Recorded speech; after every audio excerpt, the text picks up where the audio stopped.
Et c'est Mélina Fachin qui nous présente le journal de 7 heures. Bonjour Mélina. Bonjour Lionel, bonjour à tous. On commence donc avec ce nouveau drame à cause d'un rodéo urbain dans le Val d'Oise. Vendredi, une fillette de 10 ans et un petit garçon de 11 ans qui jouaient devant chez eux ont été renversés par un motard de 18 ans qui effectuait des acrobaties. La petite présente un très grave traumatisme crânien et est entre la vie et la mort. Son camarade, lui, souffre de plusieurs fractures. L'auteur des faits, après avoir pris la fuite, s'est présenté au commissariat le lendemain et a été placé en garde à vue. Ce drame met une fois encore en avant les dangers que représentent ces rodéos urbains de plus en plus répandus et qui inquiètent les autorités. Mathieu Prior. Oui, d'abord du côté des élus, parce qu'en effet le phénomène se répète de plus en plus et notamment dans le Val d'Oise. Depuis le mois d'avril, 534 interventions de police sur des cas de rodéos urbains ont été recensées. Alors après le drame, François Daou, adjoint à la sécurité de la mairie de Pontoise, est exaspéré. C'est un sentiment de révolte, ce dépassement. Et bien maintenant, on commence à en avoir les débordements et j'ai peur que ces deux enfants ne soient que le début. Derrière, eh bien, il faut revenir aux fondamentaux, c'est une faute, une punition. L'inquiétude aussi du côté des forces de l'ordre. François Bersani, porte-parole du syndicat Unité SGP Police Île-de-France, demande lui aussi plus de sévérité. Aujourd'hui, la peine prévue au code pénal, les 1 an d'emprisonnement, ne sont jamais décernées à l'encontre de ces délinquants parce que parfois ils sont primo-délinquants. Il doit y avoir aussi un choc expliqué aux délinquants qui continueraient de se prêter à ce délit que la foudre risque de tomber sur eux. Et la foudre, c'est la certitude de la sanction. François Bersani qui recommande également la mise en place de caméras de surveillance supplémentaires et de la destruction systématique des véhicules utilisés pendant les rodéos. Les précisions de Mathieu Prior pour Europe 1. À l'étranger, après 3 jours d'hostilité dans la bande de Gaza, les tirs se sont arrêtés hier soir. Un cessez-le-feu a été négocié entre Israël et le djihad islamique palestinien. En tout, depuis vendredi, 44 Palestiniens, parmi lesquels des enfants, ont été tués. Alors cette trêve va-t-elle tenir ? C'est probable, estime Jean-Paul Chagnolot, président de l'Institut des recherches sur le Moyen-Orient. Le djihad est très minoritaire et le Hamas ne semble pas, à ce jour, à cet instant en tout cas, vouloir soutenir le djihad et s'embarquer dans une confrontation armée contre Israël. Donc il est bien possible que tout ceci se termine prochainement, mais ce n'est pas du tout certain, bien entendu. Puis enfin, il y a un point très important, c'est que tout cet affrontement s'inscrit aussi dans la situation d'instabilité politique d'Israël, qui va avoir une 5e élection en 4 ans. Et par conséquent, Yair Lapid, qui est le Premier ministre, évidemment, joue beaucoup dans cette affaire, puisqu'il faut qu'il réussisse à montrer qu'il est très fort en termes de sécurité. Sinon, il risque de perdre le pouvoir lors des prochaines élections qui auront lieu à l'automne. Propos recueillis par Alexandra Gégy. Du côté de Taïwan, la Chine poursuit ses exercices militaires ce matin. On vient de l'apprendre. Depuis vendredi, des avions de chasse, des navires de guerre et des missiles balistiques encerclent l'île revendiquée par Pékin. Ces exercices étaient censés se terminer hier. Retour en France avec des températures, on l'a vu avec Valérie Darmon, qui ne sont pas encore près de retomber. La vague de chaleur va se poursuivre toute la semaine avec des pics à 35 degrés. 2 départements sont toujours en vigilance orange, le Gard et le Vaucluse. Et la sécheresse historique frappe toujours la quasi-totalité du pays. Pour Stéphane Le Foll, ancien ministre de l'Agriculture, il va désormais falloir s'adapter. On est sur un sujet majeur puisque la sécheresse, là, elle est bien plus forte, bien plus profonde partout sur le territoire que ce qu'on avait pu connaître jusqu'ici. Donc il y a tout un tas de dispositifs qu'il va falloir mettre en œuvre. Il faut aujourd'hui, bien entendu, des mesures de soutien aux agriculteurs. Mais après, il y a comment on essaye de s'adapter mieux à la récurrence de cette sécheresse.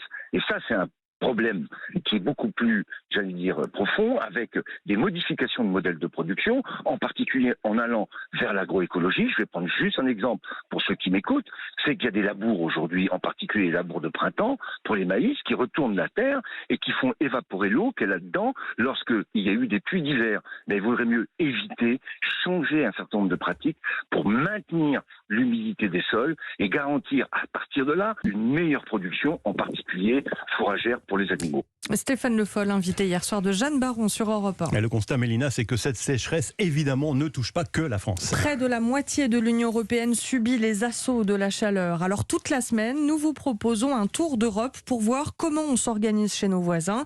Ce matin, on fait escale en Italie. À Rome, on a atteint ces derniers jours les 36 degrés.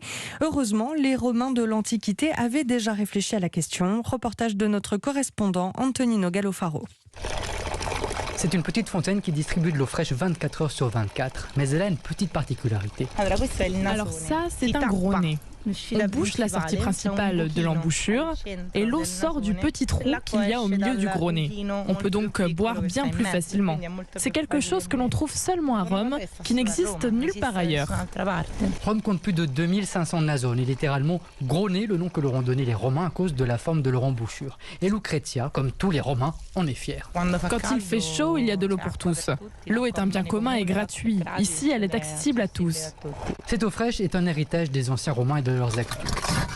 Une autre tradition de la Rome antique à base de glace, cette fois, permet aujourd'hui encore de lutter contre la chaleur. La gratta checca.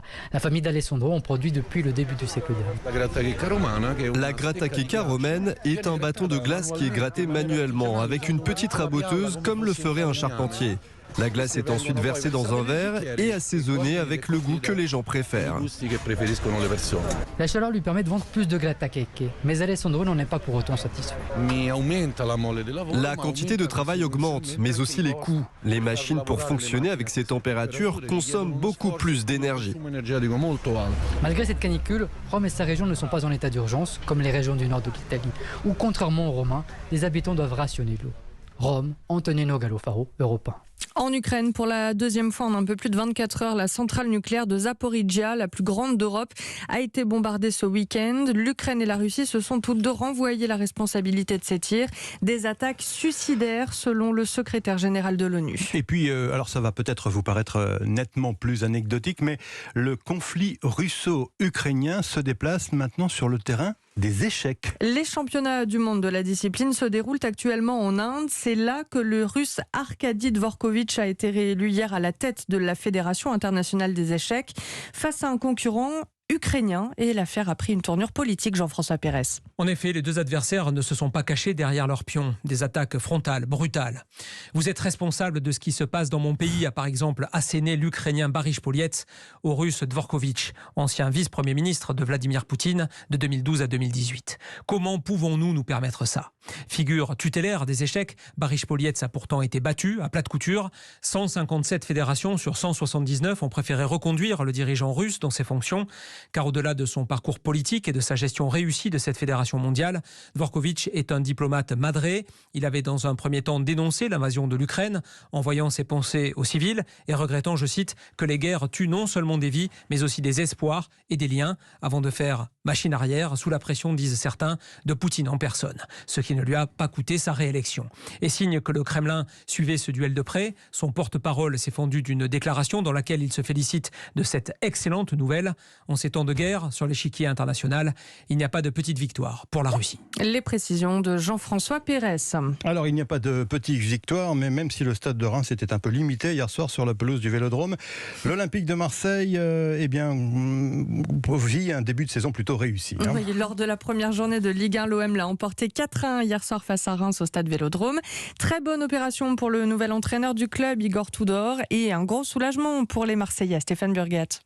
Au coup de sifflet final, la pression retombe enfin après des semaines de préparation tumultueuse. Les joueurs, à l'image de Samuel Gigot, savourent le moment. Pour nous, je pense que c'est important de bien commencer le championnat, surtout à la maison. C'était une préparation assez difficile et de gagner ce soir, je pense que ça va faire du bien pour les têtes aussi. On est content. On voit que le travail paie, donc il faut continuer comme ça. Passé en l'espace de 90 minutes, des sifflets aux applaudissements, Igor Tudor est le grand gagnant de cette soirée. La hache de guerre semble même enterrée avec le milieu de terrain Matteo Guendouzi qui a pourtant eu maille à partir avec son entraîneur. La prépa a été difficile, mais c'était pour que tout le monde puisse répondre au niveau intensité comme on l'a vu ce soir. Et voilà, c'est de très bonnes augures en tout cas pour la suite. Et je pense qu'on l'a vu ce soir, tout le monde a su répondre présent physiquement et mentalement. L'OM se donne un peu d'air, reste à confirmer ce bon début de saison dimanche sur la pelouse de Brest. Marseille, Stéphane Burgat, Europe 1. Et puis on va finir ce journal en musique avec la belle énergie de Joyce Jonathan. La chanteuse revenait au printemps dernier avec un nouvel album. Elle y parle notamment de sa vie de jeune maman qui l'enchante, Marie Jiquel. aboutir à cet album solaire, la chanteuse musicienne avoue avoir fait du rangement. Quand je fais une chanson, c'est un sentiment qui est très très fort. C'est comme un sanglot, comme un éclat de rire. Cet album correspond à une tranche de vie où j'ai vécu la naissance de ma fille, ma grossesse et la rencontre évidemment à l'origine. C'est mon compagnon qui a évidemment chamboulé beaucoup de choses. Nouvelle page dans la vie de Joy Jonathan, une page blanche sur laquelle elle a dressé la liste de tous ses nouveaux bonheurs. Ça sent le café au petit matin et le pain grillé, c'est le bonheur qu'on. Je pense que j'avais besoin d'un retour aux sources qui est assez lié avec les thèmes abordés dans cet album, qui parle des petites jolies choses qui nous rendent heureux et de les vivre pleinement avec une grande bouffée d'air et une grande bouffée de bien-être. Une plume avec toujours la même honnêteté. Les chansons que j'écris seule, généralement je les écris en pleurant parce que c'est quelque chose d'hyper intime et d'hyper vrai au fond de moi. Et la même sensibilité.